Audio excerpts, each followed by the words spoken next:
Proxy server का इस्तेमाल क्या है, प्रॉक्सी सर्वर को कब इस्तेमाल करना चाहिए? तो प्रॉक्सी सर्वर का मेन काम यह है जो आपको एनोनिमिटी देता है। अब आप सोचेंगे छुप के काम करना, ये तो कुछ इलीगल होगा जी, कुछ इलीगल बता रहे हो आप, ये बिल्कुल गलत है। ये लीगल होता है और कई काम में आप नहीं चाहते कि भाई इंटरनेट या इंटरनेट रिसोर्सेज से डायरेक्ट जुड़े। आप चाहते हैं कि बीच में एक ऐसा कोई भी समाधान हो कि आप डायरेक्ट इंटरनेट से ना जोड़ के आप ऐसे किसी को अपना काम दे दे, अपना आईपी बगैर डिक्लेयर किए हुए, वो आईपी जो है, ये जो प्रॉक्सी सर्वर है ये अपना आईपी लगा देगा आपकी आईपी की जगह और आपका कंटेंट लाके आपको ये वापस कर देगा। तो आपका आईपी जब नहीं पता चलेगा पूरे ब्रह्मांड में, तो फिर आप भी नहीं पता चल सकते कौन है क्या है। दूसरा यह है कि जैसे आप एक वेबसाइट एक्सेस करते हैं तो ये यहां से लाके उठा के लेके आएगा, अगली बार उसी वेबसाइट को एक्सेस करेंगे तो वो कैश में रख देगा अपने प्रॉक्सी सर्वर, तो आपको यहां तक नहीं जाना पड़ेगा, यहीं से प्रॉक्सी सर्वर आपको वापस कर देगा। तो अगर प्रॉक्सी सर्वर कब यूज करना है, किस लिए यूज करना है, क्या इसके उपयोग है, क्यों इतना ये हम इसके बारे में बात करते हैं, तो पहली चीज ये है कि control internet usage of employees and और चिल्ड्रन। एक बच्चा है जो बहुत गलत चीजें यूज कर सकता है, अच्छी भी यूज कर सकता है। एक एम्प्लॉय आपका पैसा लेके म्यूचुअल फंड में पैसा डाल रहा है या फिर इस वेबसाइट को एक्सेस कर रहा है जो कि आप नहीं करवाना चाहते, तो उसके लिए आप प्रॉक्सी सर्वर का इस्तेमाल कर सकते हैं ताकि ये बैर हो जाए, इन वेबसाइट्स को रोक सकते हैं आप प्रॉक्सी सर्वर्स के लेवल पे। दूसरी चीज है बैंडविड्थ सेविंग और इंप्रूव्ड स्पीड।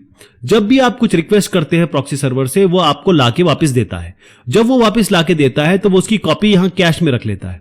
अगली बार आप जब दोबारा मांगेंगे तो ये यहां ना जाके ये यहीं से आपको वापस दे देगा, यानी आपकी बैंडविड्थ भी सेव हो गई और स्पीड भी बढ़ गई। तीसरा फायदा आपका यहां पर ये आता है, जो बहुत इंपॉर्टेंट फायदा है, वो है प्रिवेसी बेनिफिट्स। प्रिवेसी मतलब ये है कि आप यहां से डायरेक्ट इंटरनेट को एक्सेस करेंगे तो आपका आईपी एक्सचेंज हो जाएगा, पता चल जाएगा। लेकिन आप प्रॉक्सी सर्वर के थ्रू करेंगे तो आपका आईपी अपना रहेगा, प्रॉक्सी सर्वर का आईपी आगे जाएगा। तो इसका मतलब आप अगर प्राइवेटली कोई काम करना चाहते हैं, एनोनिमसली कुछ काम करना चाहते हैं, आप पीछे के द्वार से कुछ काम करना चाहते हैं, तो वो आपके लिए प्रॉक्सी सर्वर इस्तेमाल आप कर सकते हैं।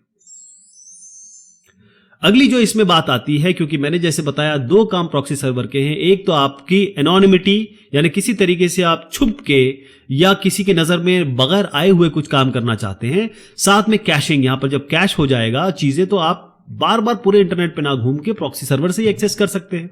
तो चौथा जो उपयोग है प्रॉक्सी सर्वर का वो है इंप्रूव्ड सिक्योरिटी। इंप्रूव्ड सिक्योरिटी का मतलब ये है कि आपका आईपी तो एक्सचेंज हो ही नहीं रहा है, तो इसका मतलब केवल यही नहीं कि आईपी एक्सचेंज नहीं हो रहा है, ऐसा भी हो सकता है कि आपकी कई इंफॉर्मेशन जो है लीक होने से बच जाती है, यानी कि डेस्टिनेशन को पता ही नहीं है कि आप कौन है, ओरिजिनल रिक्वेस्ट किसने की है।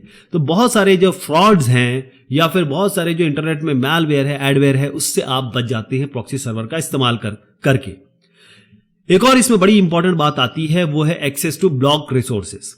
अब आपकी कंट्री है, मान लीजिए इंडिया, आप एक्सेस करना चाहते हैं अमेरिका से, लेकिन अमेरिका का इंडिया में ये वेबसाइट ब्लॉक्ड है, तो आप जाएंगे नाइजीरिया में, नाइजीरिया का आप प्रॉक्सी सर्वर यूज करेंगे और ये वेबसाइट एक्सेस कर सकते हैं आप। ठीक है जी।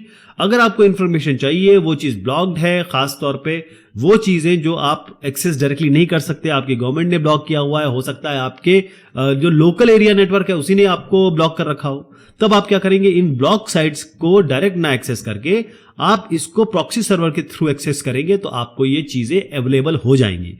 कई सारे आपके चैनल्स हैं, कई सारी चीजें हैं जो आपके हर जगह नहीं चलती, वो आपके यहां ब्लॉक हो सकती हैं, तो वो आप यहां से एक्सेस करेंगे। ठीक है जी, ये आप समझ गए। तो ये फायदे हैं आपके प्रॉक्सी सर्वर के। तो आई होप आपको आइडिया लग गया होगा प्रॉक्सी सर्वर क्या है, इसका मेन उपयोग क्या है। बहुत बहुत शुक्रिया।